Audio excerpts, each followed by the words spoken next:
towards this for a minute.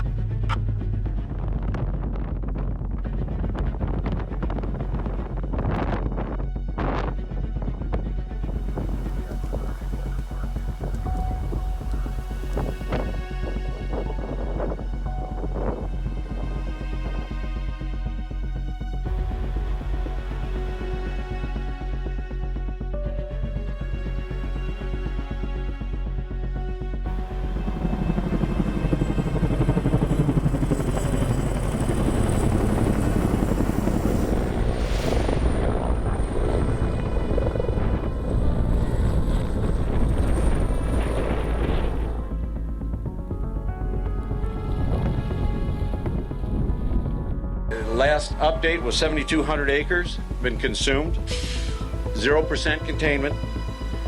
We know that a number of houses have been damaged, potentially destroyed, where they're being assessed right now.